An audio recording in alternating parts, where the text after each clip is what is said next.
Hello everyone, today I have a layout for you that's for the Victoria Marie Facebook Weekend Challenge to use 6x6 paper pads. That's a picture of my grandson, and the 6x6 pad I'll be using is from Glitz Designs. It's called Dapper Dan. I actually pre-chose a few pieces that I thought would work, and as I looked at it I decided those two patterns there were, the plaid was too busy, and then I actually liked the other two green pieces a little bit better than that one. It also enabled me to use the matching blue piece to the green piece on the right. So what I did here behind there, I also have a piece of the 12 by 12 paper pad. It's a wood piece from Glitz's Dapper Dan line as well.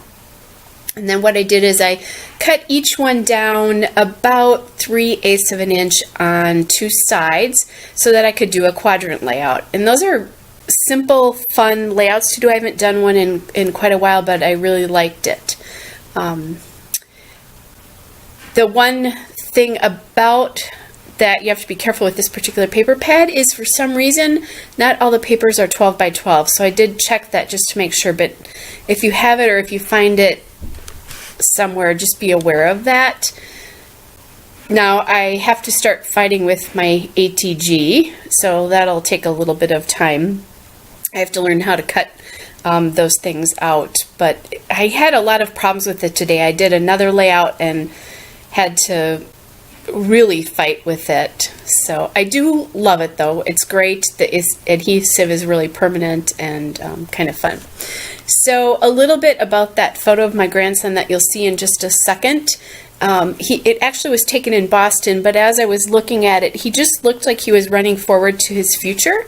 So I decided, once I found the wood veneer that will come in just a moment, that I would use that. And there I put the 2 pages down just to double check and to show you too why I really didn't like them. I just didn't like the way it looked. So anyway, that picture of my grandson, he looks like he's running forward, and I saw a piece of Chamel wood veneer that I will show you in just a moment. There it is.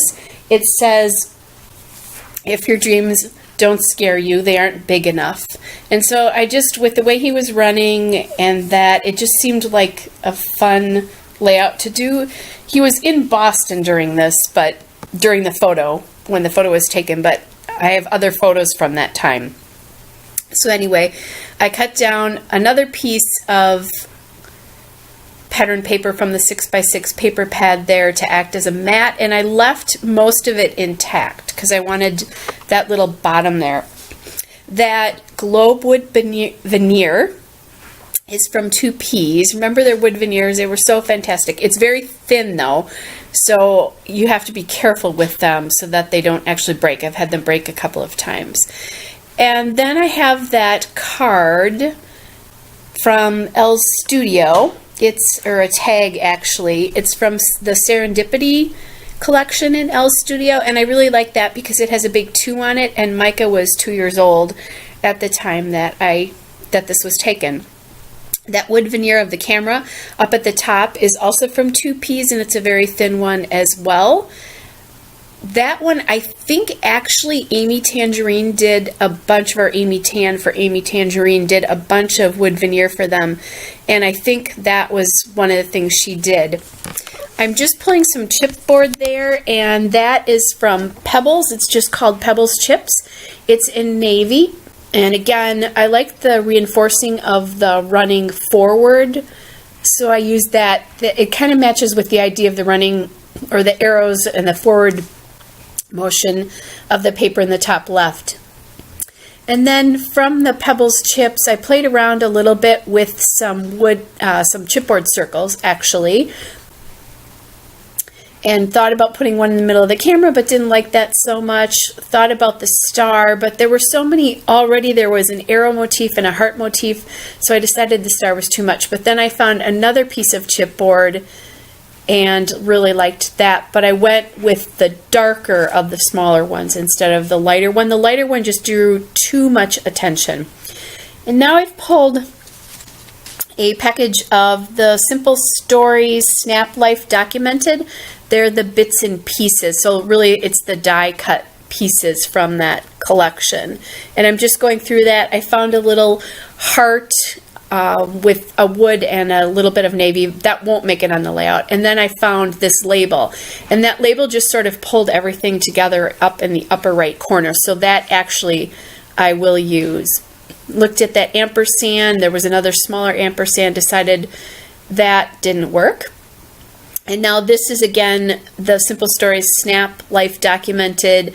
That was the chipboard pieces that I'm looking at right now, trying to figure out if there's something on there that I might like. And I didn't find anything there that I decided would work.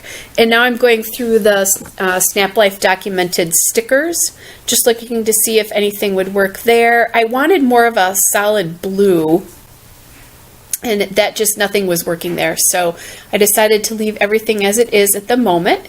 And now I'm taking the ATG to put things down there. I actually left a little bit of space there on the mat between the Dreams wood veneer and the picture itself. I don't normally do that, but I just like that little bit of space between the two before the picture was there. And then again, as I said, I was being really careful about the globe there, just so that doesn't break, or actually I'm going to be careful now. They're so delicate. I'm actually glad to have that on a page.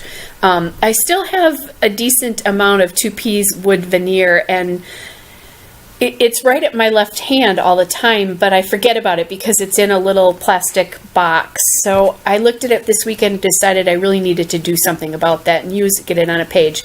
Right now I'm cutting down that camera wood veneer so that it's a little bit shorter on the page. And I just did it with my regular paper trimmer. They're thin enough that they're not much thicker than a normal piece of paper. As a matter of fact, if you use glitter paper, the American Crafts Pow glitter paper, I think they're actually not as thick as that even. So now I'm playing a little bit with my button placement, and I'm going to put that button down, just kind of doing an estimation there. And then I'll go grab, that's my large roll of the Scotch 3M foam tape. And so I'll just cut that down a little bit and get that so just so the heights remain the same there. And then I'm putting a little bit of ATG on the one side that'll stick to that button as well too. Got that on there. And now I'm just kind of looking at it. Oh yeah, that I noticed that the tag wasn't all the way down. And I'm going to journal on that tag. I won't journal on it on camera, but you'll see it in the still shots where the journaling is done. I wanted to take some time to just think a little bit about what I wanted to say in the journaling. And then on that label up at the top right there, I did put Boston in October 2015 because that's when the photo was actually taken. I just ran my hand across the arrow paper there again, saying I used that for the moving forward motif. And I've walked away. If I remember correctly at this point, I'm going to try to find some letters. And I was thinking I wanted to use some sort of blue or navy, but the blues were all sort of off. I did sort of like this one. It was blue with a silver dot, but it disappeared right in. And that one looks okay, but I think it was a little bit light.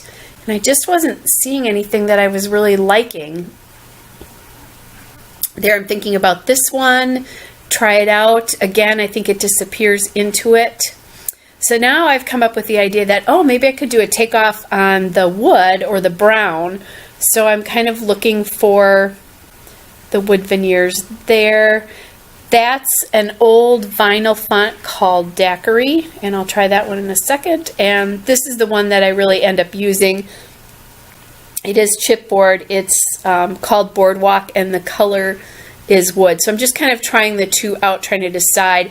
The Daiquiri letters, which are the vinyl letters to the right there that I'm putting back, were a little bit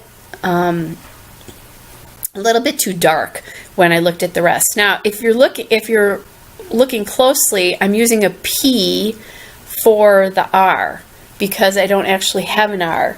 And after I glue everything down, I'll solve that issue. I take letters to create other letters quite often, and you can see it in the final version, but you know, it's actually not too bad. I don't really mind it.